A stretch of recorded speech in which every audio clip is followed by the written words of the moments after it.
Gálatas 3, 28. O nome da pregação hoje é Quando a Igualdade é Injustiça. Não, tem a ver com fim de ano, sim, talvez. Gálatas 3, 28. Vamos ler. Não há... Desculpa, verso 27. Porque todos vós, que em Cristo fostes batizados, vos revestistes de Cristo. Não há judeu nem grego, não há escravo nem livre, não há homem nem mulher, porque todos vós sois um em Cristo Jesus. Não há grego, nem escravo, nem livre, nem homem ou mulher, somos iguais. Diante de Deus, somos iguais. Eu vou expor aqui basicamente o que esse texto não está dizendo. O tema da minha pregação é justamente dizer o que o texto não está dizendo, haja visto que há uma interpretação errada deste texto. Mas deixa eu fazer uma introdução aqui primeiro. Anteontem, foi aprovado o aborto na Argentina. O divórcio já é aceito como algo benéfico.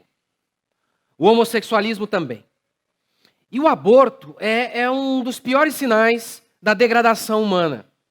Porque, como disse Madre Teresa de Calcutá, se nós não conseguimos nem mesmo impedir que seus pais, que as mães matem seus filhos, como poderemos pedir que outros homens não matem a si mesmos? Como? Isso é um sinal claro de decadência absurda, o que nós estamos vendo. E há muitas explicações para isso, muitas. Você percebe essa degradação no quesito moral e em tudo regrediu. Há um retrocesso em todas as áreas da existência humana. Olhe, por exemplo, para a arte. Eu lia há um tempo um estudo sobre como que a música ela regrediu. E não falando apenas de letra, não. Como que os arranjos ficaram pobres. A quantidade de notas inseridas infinitamente menor. Ora, você pode notar isso também na educação. Os jovens, as pessoas não sabem nada, possuem dificuldade para ler um texto simples, resolver equações matemáticas simples. É muito claro para quem tem olhos, para quem tem ouvidos, enxergar, ouvir, que ver tudo isso, que o mundo regrediu. Regrediu. E como eu disse, o aborto é um dos símbolos maiores desse fundo do poço que nos encontramos. E quais as explicações para esse cenário que nós estamos vendo? Há algumas.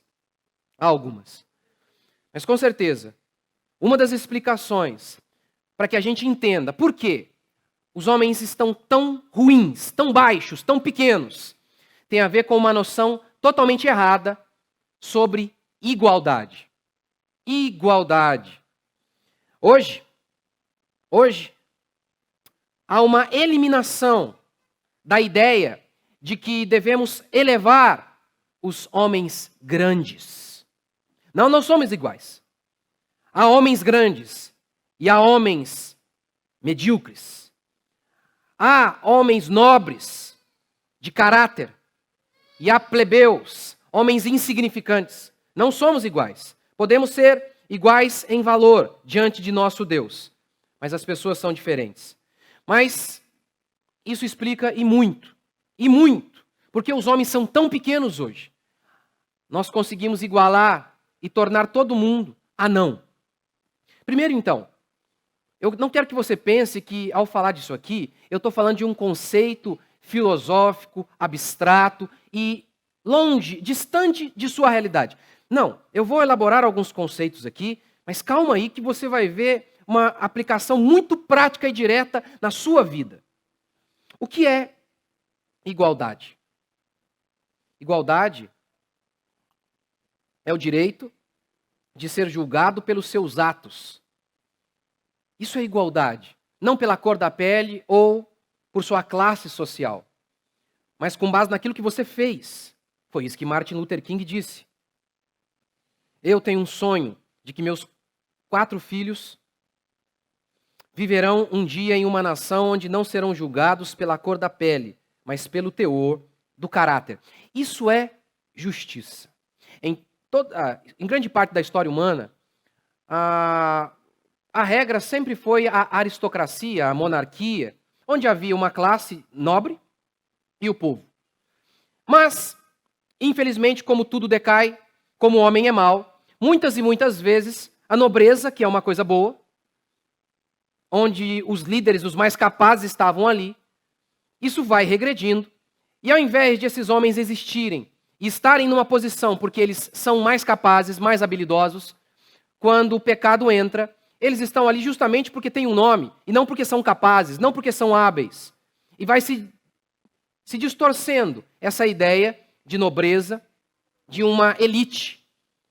Mas durante toda a história humana, a grande parte do governo humano sempre foi aristocrático ou monárquico. A república é uma coisa muito moderna, muito nova, apesar de já existir lá na Grécia. A república, como nós mesmos conhecemos, se desenvolvendo assim, começa principalmente nos Estados Unidos, principalmente ali na América. Mas essa ideia aristocrática sempre existiu. Mas, como eu disse, o pecado entra e transforma isso em privilégios errados. Por exemplo, aqui, o que esse texto está dizendo? Que qualquer um que tenha fé pode ser salvo. Um judeu, ele não acreditava que um gentio poderia ser salvo.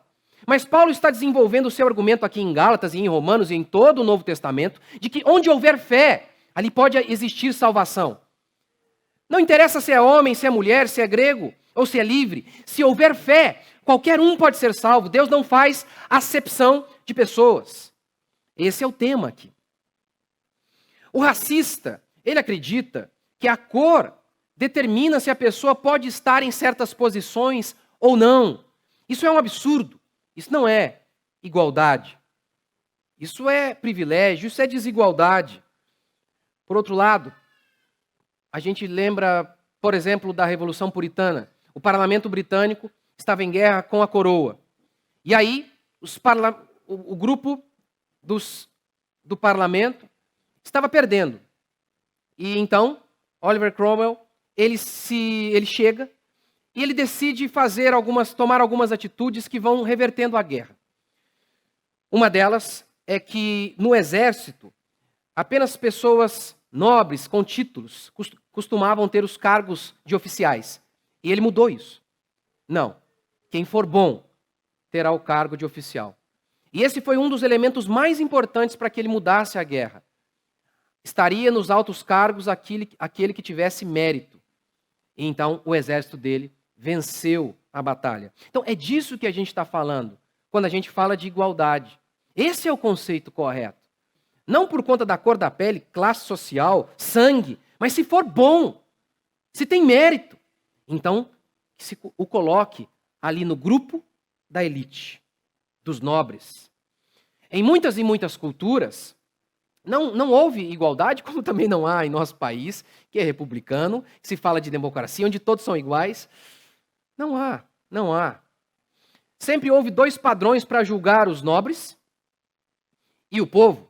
Na Revolução Francesa, por exemplo, na França, o pobre, a pena de morte para o pobre, ele era esquartejado, era assim um negócio cruel. Para os nobres havia um tratamento diferente. E aí veio a famosa guilhotina, matando tanto o rei quanto o plebeu na guilhotina. Mas é isso. O máximo que a esquerda consegue fazer em se tratando de igualdade é isso. É a igualdade do caos, da miséria, da morte, não para construir alguma coisa boa. Durante a Revolução Industrial, os produtos diminuíram muito de preço. O algodão caiu 90%, e agora, roupas que eram apenas da elite, da nobreza, estavam sendo vistas nos corpos de muitos pobres. Por isso, muitos nobres começaram a ficar muito emburradinhos. Eles não queriam isso. A marquesa de Newcastle lamentava que pessoas não nobres tinham um tapete em casa agora. O tapete era algo caro, apenas os nobres tinham, mas porque caiu de preço, os pobres, aqueles que não vinham de linhagem azul, de sangue azul, estavam tendo tapetes em casa. E ela criticou isso. Ela disse o seguinte: as pessoas deveriam viver de acordo com a sua posição. não de acordo com a sua riqueza. Não interessa se você tem dinheiro, seu burguês. Você não tem sangue azul, você não deve ter um tapete em sua casa. Esse conceito é um absurdo. Isso é ridículo. Isso é absurdo. E foi com base nisso que muitos republicanos basearam sua ideia de república, como, por exemplo, os Estados Unidos. Realmente, isso é um absurdo. Entretanto, a ideia republicana de que todo mundo é igual era um anseio de acabar com a nobreza e todo mundo se tornaria igual. Porém, os privilégios continuaram. No Brasil, por exemplo, em 1889 foi proclamada a República. Agora não teríamos mais amigos dos reis, aqueles que seriam privilegiados por serem amigos do rei. Não? Tivemos. Deodoro da Fonseca concedeu um porto para um amigo seu a juros privilegiados, simplesmente por ser seu amigo. Porto das Torres. Em 23 de dezembro, o governo republicano, que agora dizia que todo mundo era igual, baixou um decreto proibindo jornalistas de se opor ao regime. Ou seja, mudou o regime, o discurso era de que não haveria mais essas desigualdades. Na prática, continuou a mesma coisa. Só mudou o nome, agora era República. Mas as pessoas continuavam tendo privilégios. E veja se isso não acontece em nosso país. Por exemplo, faculdade. Se o cara tem faculdade, ele tem direito a uma cela especial. Espera aí, ele é um criminoso. E justamente por ter feito faculdade, talvez até um pouco mais privilegiado que outros, é aí que ele deveria ser muito mais punido. Não, ele tem uma cela especial. No Brasil, e isso é fato, quanto mais dinheiro a pessoa tem, maior a possibilidade de ela se ver livre de uma pena, porque ela consegue fazer muitos e muitos recursos, de tal maneira que chega uma hora que já caducou, já não tem mais como prender o rico, e ele está fora. Mas o pobre, não tendo todos esses recursos, ele é tratado de uma maneira diferente. Não somos tão iguais assim. E um exemplo clássico de que há uma distorção disso são os políticos que, ao serem julgados, eles têm foro privilegiado. Foro privilegiado. Não somos iguais? Não somos. Isso é a essência da igualdade, que todos sejam julgados de maneira igual. E em nosso país, republicano, isso não há. No livro de George Orwell, A Revolução dos Bichos, o livro retrata de maneira figurada, é uma sátira, em que os bichos tomam conta de uma fazenda, tomam conta da fazenda do Sr. Jones. Aquilo ali é só uma alusão ao governo de Stalin, um governo socialista, uma crítica ao governo socialista de Stalin. Então, os bichos prometeram que, se eles tomassem o poder, tudo seria distribuído de maneira igualitária. O Sr. Jones, que costumava ficar com tudo, isso não aconteceria mais. Todo mundo receberia a sua porção de maneira igual. Entretanto, os porcos, líderes da revolução, quando os bichos começaram a notar que o leite e a maçã haviam desaparecido. Por quê? Porque só os porcos estavam tendo o privilégio de ter leite e maçã. E eles responderam. Ora, cientificamente eles disseram, havia uma base científica para afirmar que os porcos precisavam de leite e de maçã. A casa grande, que era do Sr. Jones, eles já haviam dito, ninguém a usaria porque nós somos todos iguais. Mas logo em seguida, os porcos estavam morando na casa grande. E diante de todos esses privilégios que os porcos estavam recebendo, qual foi a resposta que os porcos deram? A resposta é uma das frases mais famosas da literatura do século passado. Por que nós temos leite e maçã? Por que nós moramos na casa grande, enquanto que vocês não têm isso? É porque todos são iguais, mas alguns são mais iguais do que os outros. É claro que a frase ela é um problema semântico terrível, isso aqui não existe. Ou somos iguais ou somos diferentes. É só um recurso linguístico para enganar, para dizer que no final a gente é igual, mas a gente é diferente. Ora, o que a gente vê é que as pessoas não querem igualdade. Porque quando você não produz nada e você ainda assim quer o que é do outro, o que você quer é injustiça. Quando se fala, por exemplo, em igualdade de salário no futebol, por exemplo. Homens produzindo muito mais, gerando muito mais riqueza, ganhando o mesmo que mulheres que não produzem o que eles produzem. Ora, é claro que se houver igualdade aqui, haverá injustiça. É claro, é claro. Mas a gente tem que entender, então, que igualdade no conceito bíblico é isso, cada um ser julgado por aquilo que é, independentemente de ser mulher ou não. Deus não faz acepção de pessoas. Ok, mas isso significa dizer, o que o texto está dizendo, é que todos nós somos iguais em talentos, em funções. Por exemplo, o homem, ele é igual à mulher, e por isso a mulher pode ser pastora. O homem é igual à mulher, e por isso ele pode gerar um filho. É isso que o texto quer dizer? Que somos iguais em aptidões, em talentos, em funções? Não! E aqui está a charada de nossa época, o engodo de nossa época. Pegar a palavra igualdade, que tem a ver com justiça, tratamento igualitário diante da justiça, e atribuí-la a um contexto totalmente errado. Totalmente errado. E aí, na realidade, transformar igualdade em injustiça. Esse é o meu segundo princípio. Eu não vou demorar. Homens não são iguais. Paulo diz, ora, o que planta e o que rega são um, e cada um receberá o seu galardão, segundo o seu próprio trabalho. Galardão é uma palavra que tem a ver com a recompensa na glória. A gente nem sabe explicar como é isso, mas é um conceito bíblico.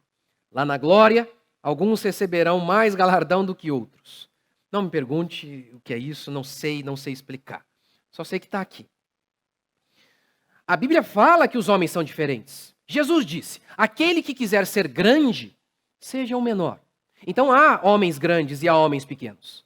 Jesus disse que entre os nascidos de mulher, João Batista era o maior. Opa, então há sim diferença de pessoas. Jesus disse, a quem mais é dado, mais é cobrado. Então há pessoas com mais dons, há pessoas com mais talentos. Isso é fato.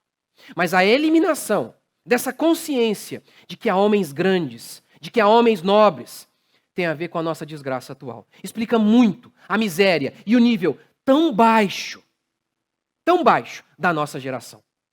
Tão baixo, explica muito o nosso tempo. Na faculdade de Cambridge, na Inglaterra, não é todo mundo que pode pisar na grama. Não é.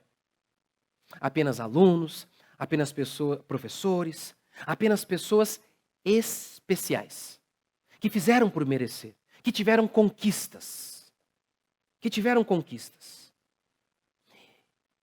Isso é fundamental. Isso é simbólico e fundamental. Tem uma grama que não é todo mundo que pode pisar, que o medíocre não pode pisar, que o preguiçoso não pode pisar. Ora, se só pode pisar na grama quem tem a cor correta, quem é da família tal, isso é um estímulo à improdutividade. Isso não é igualdade. Não tem nada a ver com igualdade. Mas, se pisar na grama é fruto, é um dom, é um privilégio dos grandes, dos que fizeram grandes coisas, isso é um estímulo à grandeza. Mas hoje, nós acreditamos que qualquer um pode pisar na grama. O medíocre acredita que pode pisar numa grama que ele não plantou.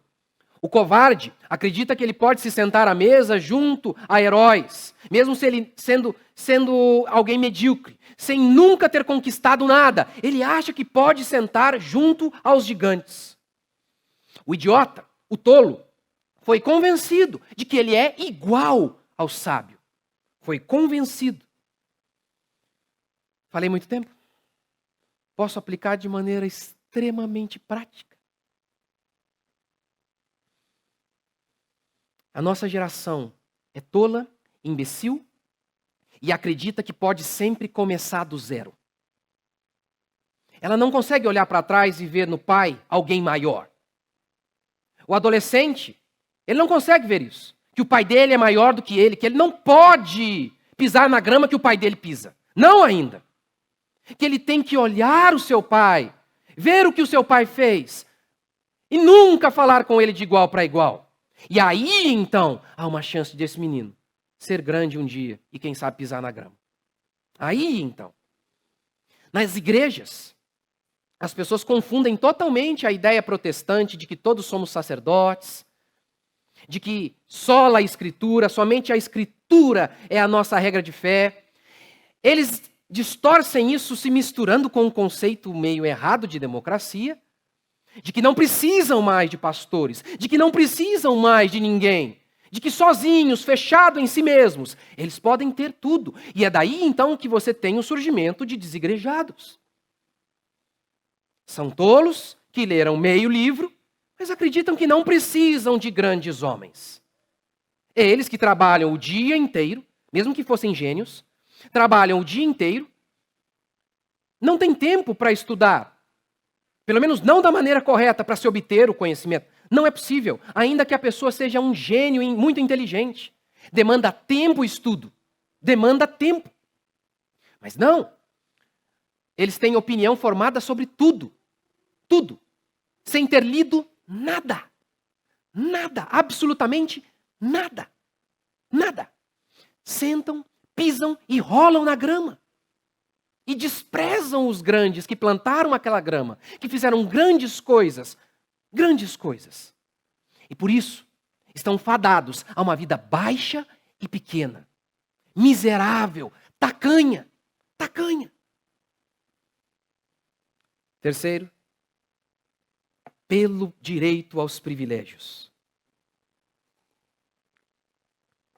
Fazer um protesto pelo direito aos privilégios, para que os grandes sejam privilegiados. Jesus disse que o reino dos céus é assim. Um homem foi recompensado com 10 cidades, outro com 5, cada um de acordo com seus feitos, de acordo com seus dons, capacidades, talento e trabalho árduo. José Ortega y Gasset disse o seguinte: os privilégios dos nobres, dos genuínos nobres, obviamente, não são originalmente privilégios ou concessões, mas conquistas. Conquistas. Vou explicar assim.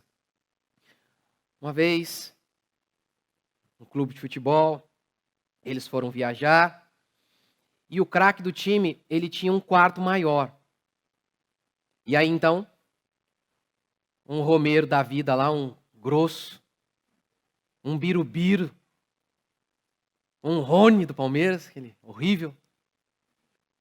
Não somos iguais? Não somos iguais? Por que não temos os mesmos quartos? Não somos igualmente jogadores? Aí, outro jogador que ficava num quartinho menor. Nós somos iguais? É sério? Você está dizendo que você é igual àquele cara? Vou falar para você. Vou dar a capivara dele aqui. 10 títulos, média de 1 gol por jogo, isso. O que você fez mesmo? O que você tem feito? A igualdade conseguida hoje nunca é a elevação dos medíocres, é a destruição dos gigantes. É assim. A única igualdade que este mundo esquerdista tem conseguido é a destruição dos gigantes. Decapitando os gigantes, os aniquilando e os rebaixando. Assim, todo mundo é igualmente medíocre, pequeno e miserável. Antigamente, os pequenos sabiam que eram pequenos, tinham consciência disso, se inspiravam nos grandes. Hoje, eles estão enciumados com os grandes. Enciumados. Antes, eles olhavam e diziam: puxa, quem sabe um dia pisarei na grama e vou trabalhar todos os dias para isso. Hoje, eles dizem: pô, por que só ele pisa na grama? Por que só ele? A virtude era o meio de obter o privilégio, de pisar na grama. A virtude. Hoje é a rapina.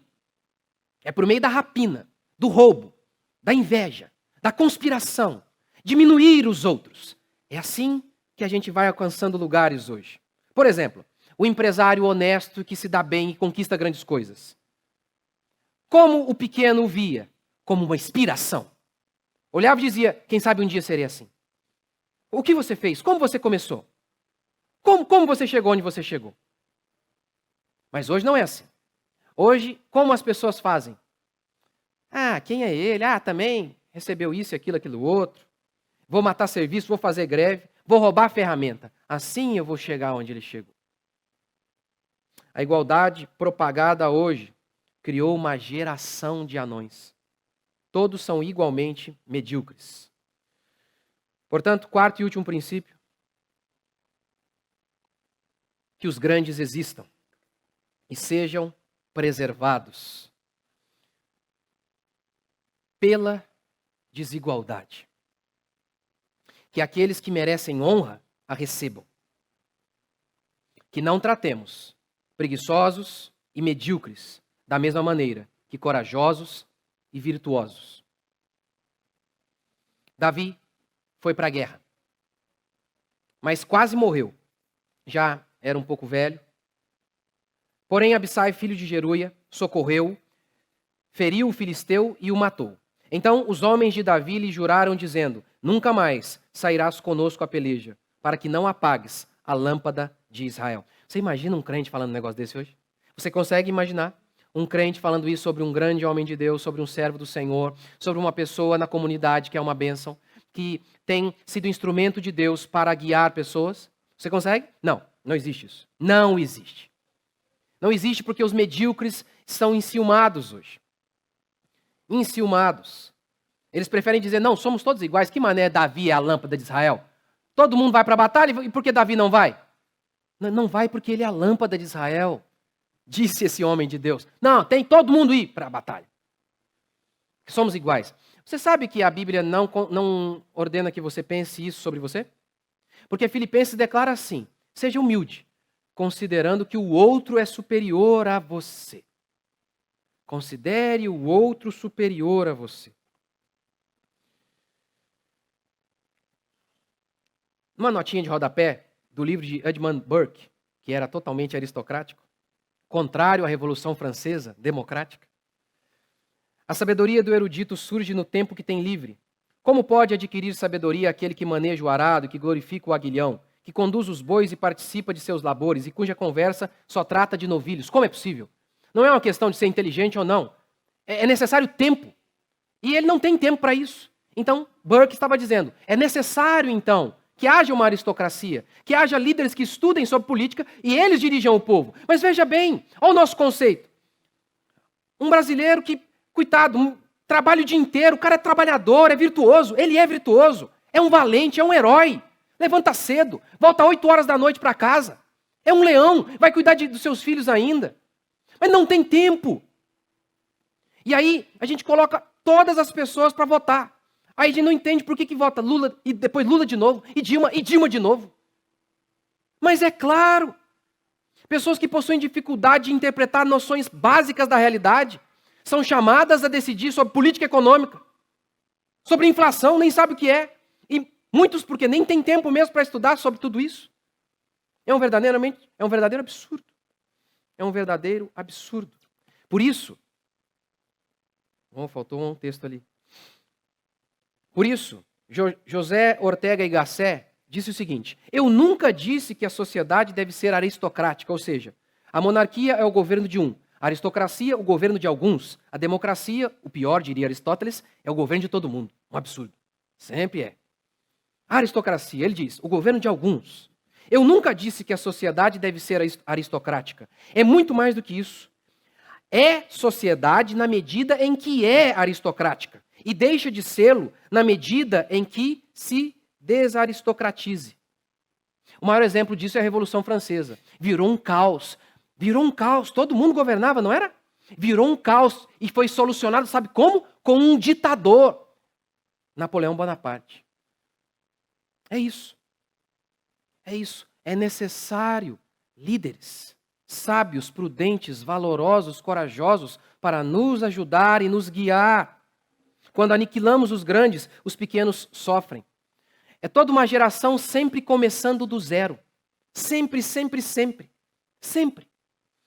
Para encerrar, eu vou encerrar com um episódio do Dom Casmurro, Machado de Assis.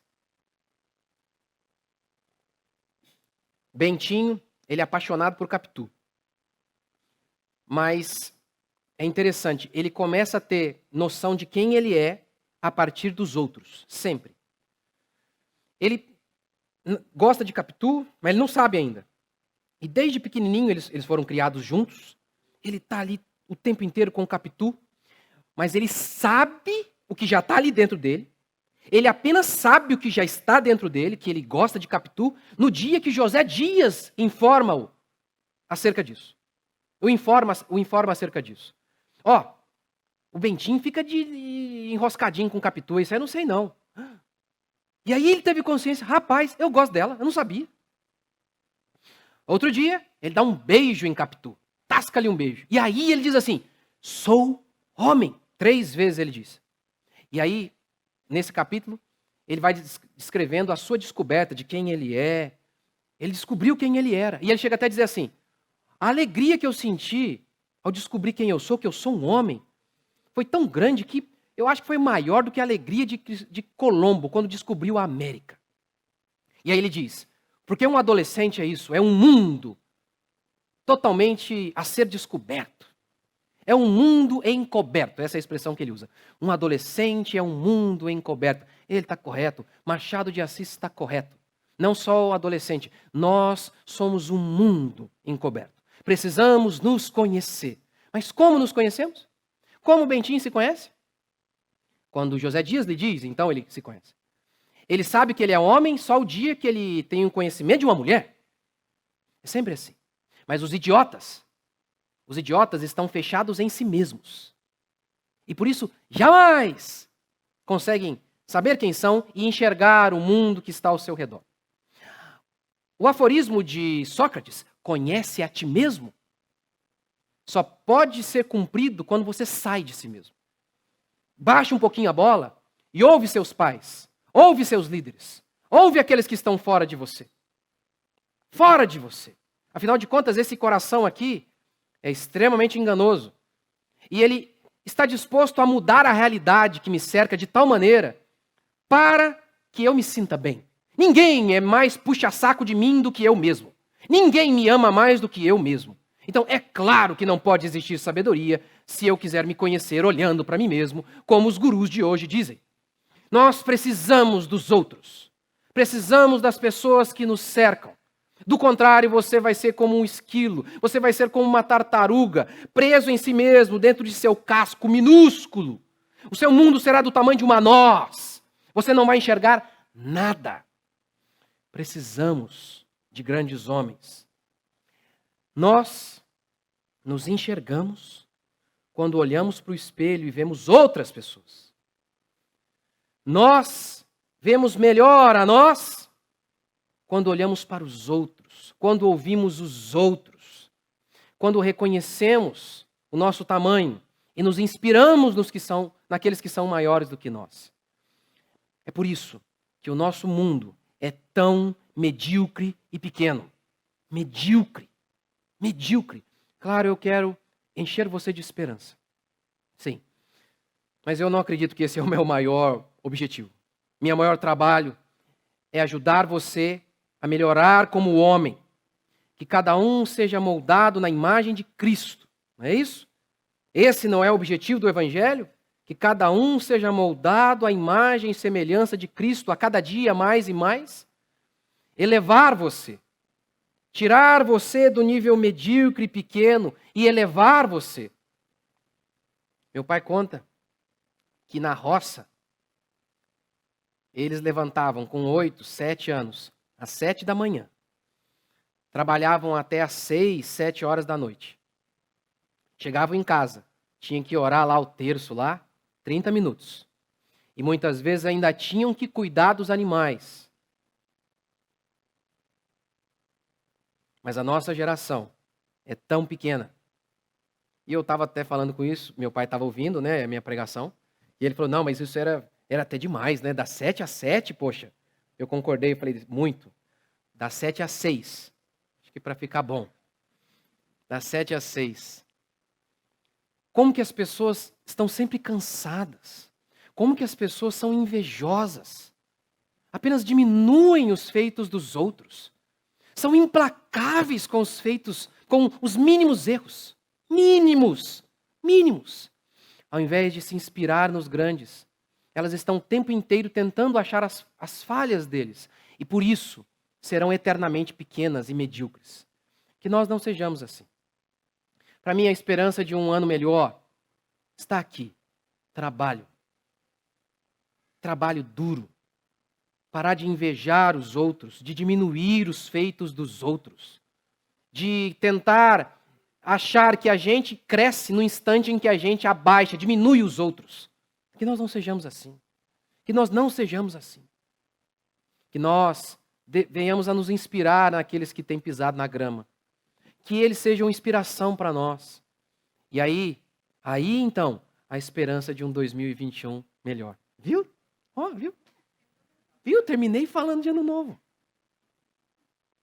Que o Senhor Deus nos ajude. Vamos ficar de pé?